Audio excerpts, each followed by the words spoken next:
A motorcycle engine can be your best friend on the open road. But what if it turned into your worst nightmare, leaving you stranded and heartbroken? Today we are uncovering the dark secrets of the worst motorcycle engine manufacturers that faded into US history, exposing the fatal flaws that sent them to the scrap heap. Our journey begins with a name that still echoes through American history, a brand so iconic it seemed untouchable. But even legends have their dark chapters, and for Harley-Davidson, the 1970s brought an engine that nearly silenced its roar forever, the Shovelhead during the AMF era. From 1973 to 1976, the Shovelhead engine faced its worst period under AMF ownership, a time when quality control seemed to vanish. Owners reported major engine overhauls needed at just 3,000 miles due to improperly hardened crank pins. This meant the core part of the engine's rotating assembly was weak from the start. A major headache was poor flywheel balancing, which caused widespread vibration and led to many other problems throughout the engine. Dealerships even had to send parts out for dynamic balancing to fix it. The problems were not just about parts. Internal component failures included loose main bearing sleeves and crankcases, especially in early 1970 models. Some bikes even left the factory with missing snap rings or bolts in the crankcase and broken drill bits in oil passages. This raises serious questions about whether these were just mistakes or something worse. In the late 1970s, many Shovelheads had valve guides that were too tight, causing valves to stick. The shift to mass production, especially assembly at the York plant, saw quality control truly fall apart. These issues were a direct result of corporate decisions where cutting costs and speeding up production took priority over building a quality machine. This fundamentally undermined the product. Dealerships faced angry customers, with some new buyers returning bikes almost immediately, calling them pieces of shit. Even after Harley-Davidson bought itself back and improved quality with the Evolution engine in 1984, the memory of the AMF years still affects how people see the brand decades later. The extreme unreliability created a lasting negative image that was hard to shake. Speaking of American legends, if Harley-Davidson faced a dark chapter, another iconic name, Indian Motorcycle, battled its own engine demons long before the modern era, struggling to keep its mighty roar alive. Indian started strong, building a reputation for outstanding performance and reliability in the early 1900s. They even completed a cross-country trip without mechanical problems in 1906. But by 1913, American motorcycle design, including Indians, started to settle into slow-turning, large displacement iron engines in heavily built bikes that could handle dirt roads. While durable, this approach limited innovation compared to global advancements, making the company slow to adapt to new designs.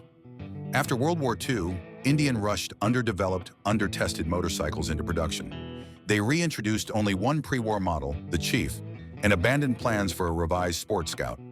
The new vertical twin-engine design was relatively unfamiliar to Indian's engineers. It was underpowered and not very robust, especially for US conditions, being designed more for Europe. There was an eventual flood of complaints regarding the clutches and transmissions on the vertical twins.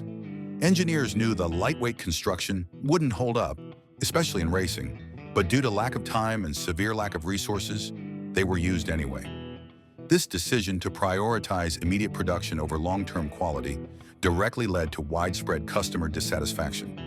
The Chief's large, slow-turning V-twin was known for its torque, but not high RPMs.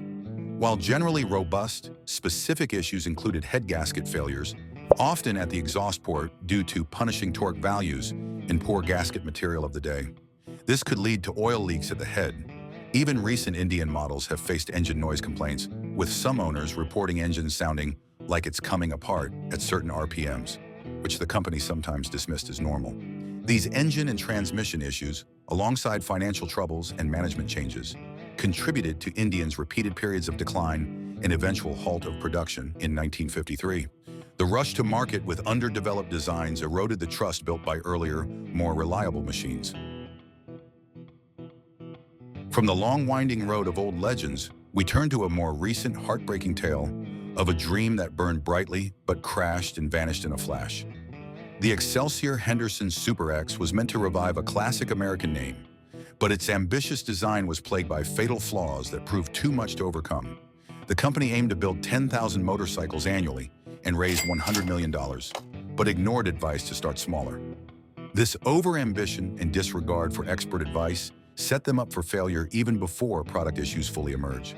The Super X featured a 1,400 cubic centimeter air-cooled V-twin engine with 2 chain-driven overhead camshafts and 4 valves per cylinder. It used isoelastic mounting and a complex torsional damper to reduce vibration. A critical flaw was the engine's almost complete lack of cooling fins, especially for the heads.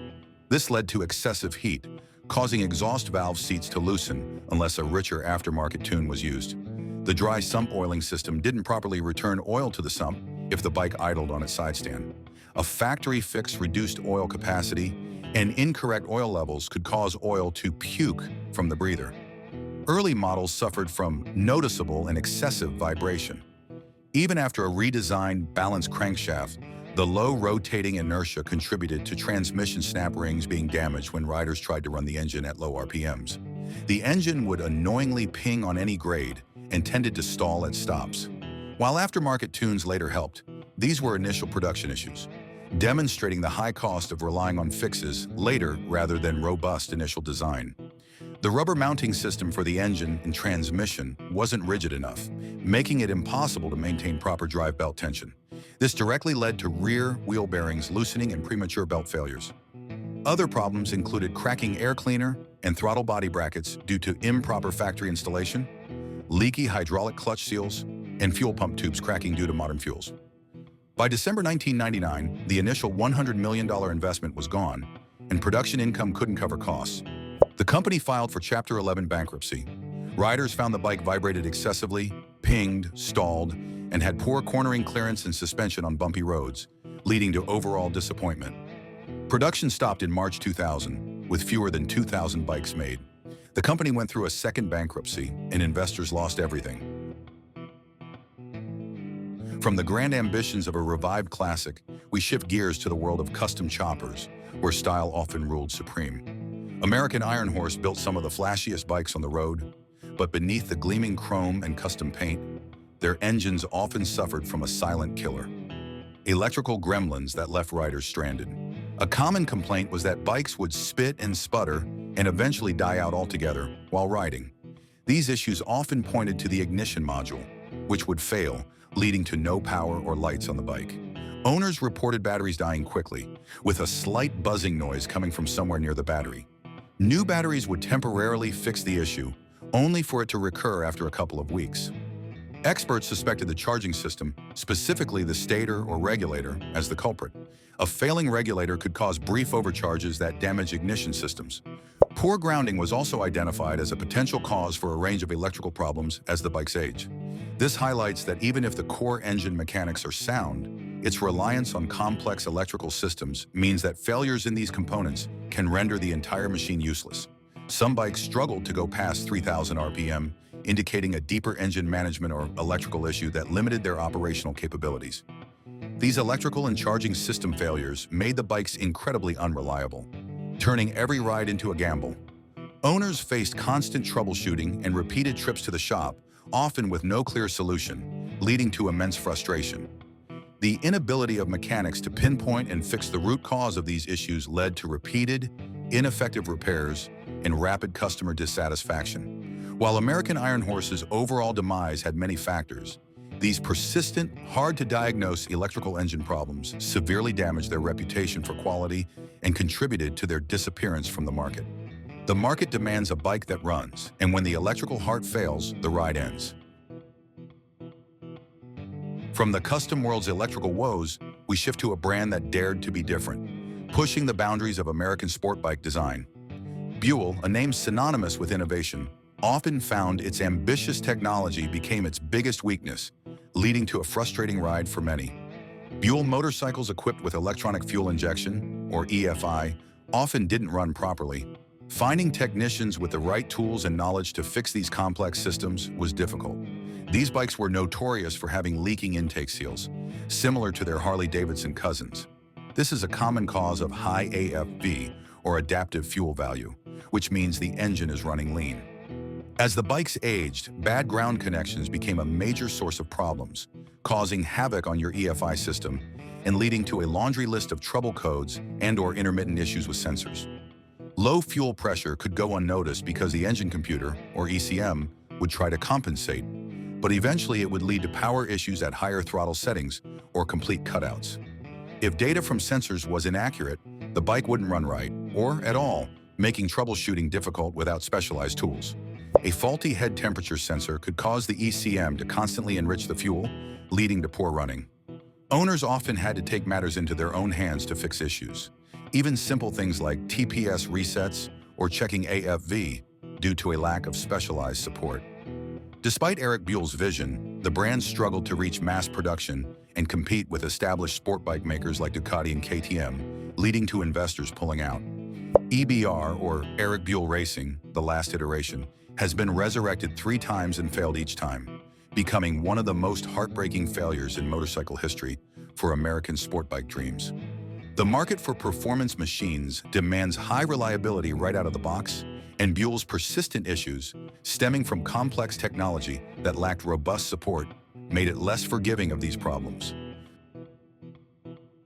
Sometimes a company tries something so radically different, it forgets what riders really need: a bike that just works. Suzuki, known for its reliable machines, took a massive gamble in the 1970s with the RE5, an experimental motorcycle powered by a strange, spinning engine that became a mechanical nightmare. The RE5's defining feature was its unique Wankel rotary engine, licensed from NSU, which used a single spinning rotor instead of pistons.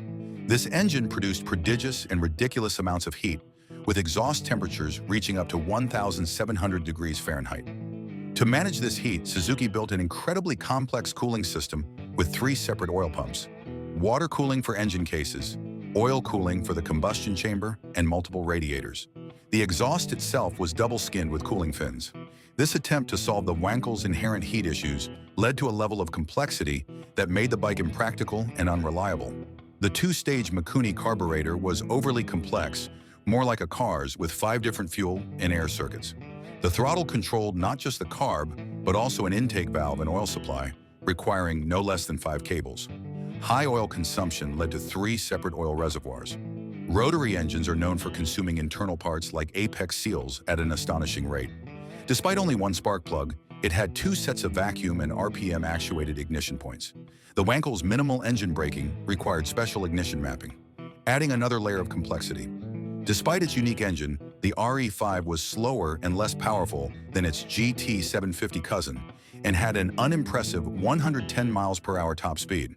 It also suffered from significant vibrations above 4,000 RPM. This shows that novelty and smoothness were not enough if the bike underperformed and was a maintenance headache.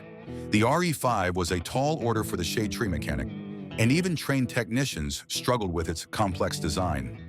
Despite initial positive reviews and a 1-year engine replacement offer, its radical engineering didn't attract buyers. It was perceived as foreign and unproven.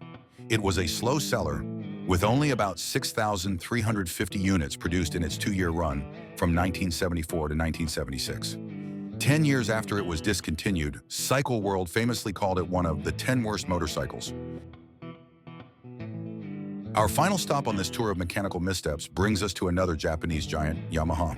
In the early 1970s, they attempted to build a smooth, powerful twin, but it ultimately became a hot mess, illustrating that even well-intentioned innovations can sometimes lead to a disastrous outcome. Released in 1972, this 2-cylinder standard motorcycle aimed to replace the XS750. A major problem was excessive heat coming from the balance tube that connected the exhaust ports. This was a new feature meant to improve performance, but caused significant heat buildup. The Omni Phase Balancer system, designed to reduce vibration, had weighted shafts that would whip oil in the sump into a froth at high RPMs. This aerated oil couldn't properly lubricate the crankshaft, leading to bearing failure. Yamaha officially called it a problem with heat buildup that prevented stable engine performance and insufficient machine durability. This shows how an engineering solution to one problem can create a worse, unforeseen problem elsewhere.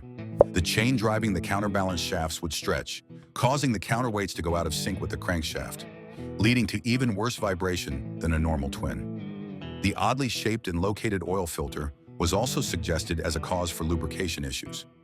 The overall oil system was blamed for starving parts of lubrication. These problems with seemingly minor components or new features had catastrophic effects because they were not properly integrated and tested within the whole engine system. Yamaha made significant efforts to fix these issues. They issued an industry-first recall, sending technicians to dealerships to install external oil coolers. They also reverted to an external chain adjuster for the balancer and issued 18 engineering change orders, including a deeper oil sump. However, despite Yamaha's significant efforts and fixes, sales of the TX750 never recovered. The bike was pulled from most markets after 1974, and production stopped in its home market by 1975, giving it a very short lifespan. We have journeyed through the scrapyard of forgotten motorcycle dreams, and they all prove that even big names can stumble. What ties these stories together?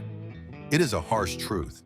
Cutting corners on quality, overcomplicating designs without proper testing, ignoring rider feedback, and failing to adapt to changing times. These are not just technical failures, they are business failures that cost companies their very existence. The road demands reliability. Riders trust their lives and their wallets to these machines. When that trust is broken by a faulty engine, the brand pays the ultimate price, fading into history. These tales of mechanical woe remind us that a motorcycle is more than just a machine. It is a promise of freedom and adventure. And when that promise is broken by a bad engine, it leaves behind not just broken parts, but broken dreams. What other motorcycle engines do you think belong on this list? Share your thoughts in the comments below. And if you found this ride through history eye-opening, hit that subscribe button for more deep dives into the world of two wheels.